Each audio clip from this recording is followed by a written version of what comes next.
here we go. Dun, dun, dun, dun, dun. All right, here we go. So we have this expected value stuff, okay? So again, there's three outcomes here, right? You can either choose remember the marbles also, you cannot tell the difference between them besides their color. So in other words, if you're in the bag, let's say you're reaching in the bag, that is, for the marbles, you can't tell just by feeling them which marble is gold, which one is silver. They're indistinguishable is what I'm saying. So each marble is equally likely, each individual one. So if you happen to choose a gold marble, right, then the probability of that is 2 out of 37, right? There's 2 gold marbles, and it's 37 altogether in the bag. And in that case, you win $3. So because of that, the probability in this case of getting, so the outcome here is $3. The probability is 2 over 37. So we take the product. And we get 6 over 37. Remember, you get each outcome, you multiply by the probability as well. So here we have $2, and we win, and we win $2 if we choose a silver marble. The probability in that case is 10 over 37. So we have 2 times this, which is 20 out of 37. And then if you choose a black marble, you lose $1. Okay? And the probability of that, there's 25 black marbles in the bag. So that's 25 out of 37.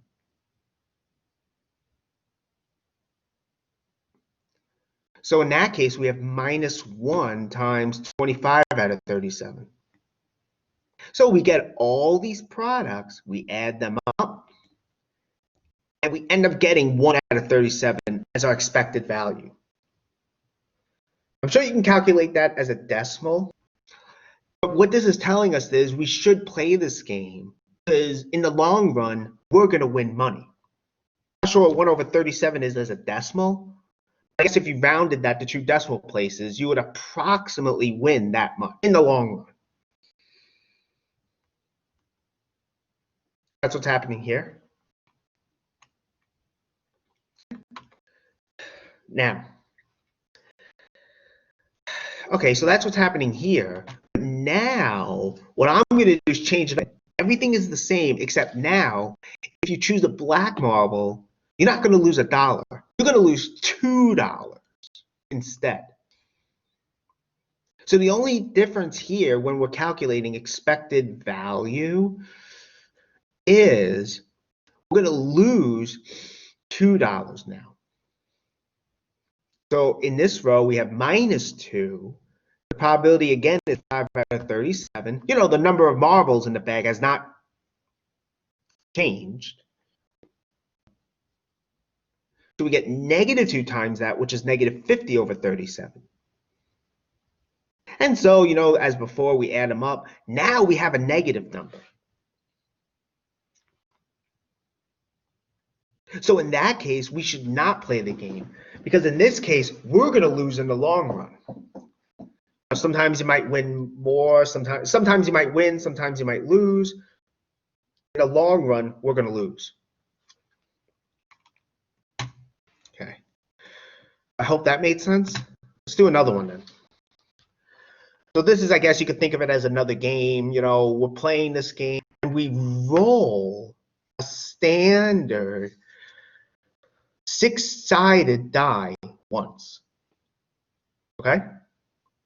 So we roll a standard 6-sided die just once, okay? And let's say if we happen to roll a 6, we get $3. If we roll a 5, we get nothing. If you roll less than a 5, you'll lose $1. Okay? You'll lose $1. So now the question is, let's get the expected value of this game. Now remember, it's a standard 6-sided die. So of course, that means all the outcomes are equally likely. Well, I made a chart here, although, oh, let me keep going. So we roll a 6, right? We get $3. We win. What's the probability of that then? 1 over 6. So what's the product then? Well, that product is 3 times this, which is 3 over 6. If we roll a 5, we get nothing, right? That has probability 1 over 6. Remember, all the numbers are equally likely. So we have 0 times 1 over 6, which is 0. Nothing fancy there. If we roll a 1, we lose $1. That has probability 1 over 6. So we multiply. Same thing for 2, 3, and 4. I'm guessing there's probably a better way to calculate this, but again, I wanted to show all my calculations, as you can see. So from here, for the expected value, we have all these products. What do we do next? We add them up. When you do that, that's what I have over here. We end up with negative 1 over 6. So what is this telling us? Well, in the long run, we're going to lose money. This game is not something we should play. We're going to lose, I'm trying to think what a 6 is. What is that, 0.6, I think? But whatever it is, we're going to lose that much in the long run. All right. Okay, so now that's the end of this. So what I want to do now is I want to start chapter, what do you call it? Chapter 9. That's the next chapter we're going to do. It's fun because it's more probability. Oh, no, wait, I got to open the file. Yeah. Where is it? There it is.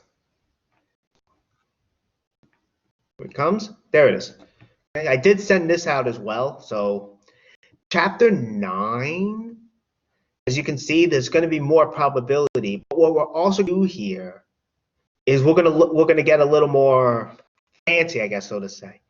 Namely, we're going to look at and or probabilities. In other words, we're going to consider the probability of this event and that event.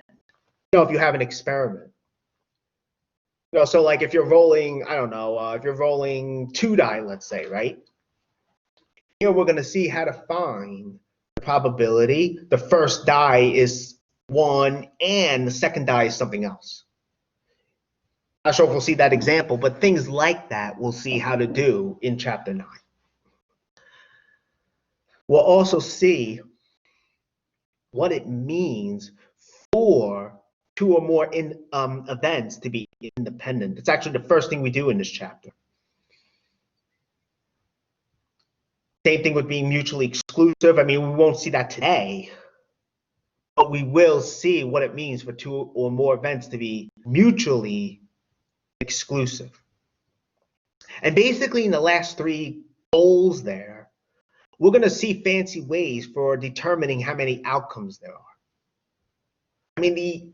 The experiments we've done already, maybe not with a standard deck of 52 cards, but most of the experiments we've done so far, you can actually write out the sample space. In other words, you can list all the outcomes. You could probably guess that, well, you're not going to want to do that when you look at more complicated experiments. If you start rolling, let's say, I don't know, die, right? And the experiment is, you want to read the number on each die, what number you roll. Since you're rolling 2 die, it turns out you have 36 possible outcomes in the sample space. That's not so terrible, but who wants to list 36 possibilities? With a deck of cards, you have 52 possible outcomes if you're choosing 1 card at random. But if you're choosing 2 at random from 2 decks of 52 cards, well, think of it this way: if you take a card, note it, put it back in the deck, then you choose another card randomly, that sample space turns out to have more than 2,000 possible outcomes. I mean, I don't know about you, but I don't have the patience to list that many outcomes. What's nice is with these counting methods, we don't have to. And the first thing we're going to look at are independent events. Now, with independent events, we say two events in an experiment are independent if the probabilities of one occurring does not change. Wait, hold on. Sorry, I'm messing up my words. Two events A and B, we say are independent if the probability of event B occurring is the same whether or not the other event A occurs. So A and B are just two different events. If the probability of one event occurring does not depend on whether or not the other one occurs, then the events are independent. Let me say it one more time. So events A and B are independent if the probability of event B occurring is the same regardless whether A occurs or not. Event A occurs or not. We are going to see we're going to see that here.